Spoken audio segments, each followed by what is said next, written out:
को श्रद्धेय राजमाता विजयराजे सिंधिया का जन्मदिन था। इस मौके पर भोपाल में एक कार्यक्रम का आयोजन किया गया और विजयराजे सिंधिया को याद किया गया। इस अवसर पर मध्य प्रदेश के सीएम शिवराज सिंह चौहान मौजूद रहे। उन्होंने यहां मीडिया से बातचीत भी की और बातचीत करते हुए सीएम ने बताया कि राजमाता वास्तव में लोक माता थी। राज परिवार में जन्म लेने के बावजूद उन्होंने भौतिक सुखों का परित्याग कर देश और जनता की भलाई के लिए कंठ का किरण पथ अपनाया था। सीएम की अगर माने तो मध्य प्रदेश में भारतीय जनता पार्टी का जो स्वरूप दिखाई पड़ता है और देश में भी जो उसका विस्तार हुआ है, उस सभी में श्रद्धेय राजमाता का अतुलनीय योगदान है। आगे सीएम शिवराज सिंह चौहान बोले कि ऐसी राजमाता जो लाखों कार्यकर्ताओं की मां थी, उनके चरणों में हम सभी श्रद्धा के सुमन अर्पित करते हैं। जन्मदिन है और राजमाता जी वास्तव में लोक माता थी। राज परिवार में जन्म लेने के बावजूद उन्होंने भौतिक सुखों का परित्याग करके देश और जनता की भलाई के लिए कंठ का किरण पथ अपनाया था।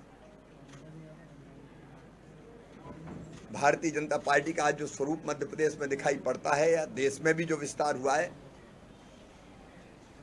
उसमें श्रद्धेय राजमाता जी का अतुलनीय योगदान।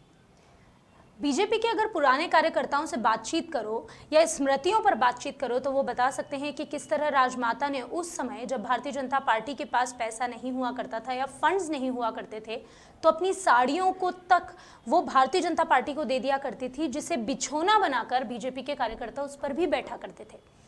ऐसी ही राजमाता को याद करते हुए बीजेपी के प्रदेश अध्यक्ष वी.डी. शर्मा ने इस कार्यक्रम में सिंधिया की जयंती पर याद करते हुए कहा कि अथक मेहनत और परिश्रम से भारतीय जनता पार्टी को उन्होंने प्रदेश में ही नहीं बल्कि पूरे देश में खड़ा करने में योगदान दिया है। आज उन्हें हम श्रद्धा सुमन अर्पित करते हैं। इस दौरान देखने में आया कि वी.डी. शर्मा शुरू से ही विपक्ष पर हावी रहे। शर्मा ने कहा कि कांग्रेस में एक अंतर्कलह है। कांग्रेस भी कभी एक ऐसा दल था जिसे लोग राजनीतिक दल मानते थे, लेकिन अब ये ऐसा दल है जो अपना अस्तित्व खोता जा रहा है। देखिए, वैसे ये कांग्रेस का अपना अंतर्द्वंद, आंतरिक कलह है।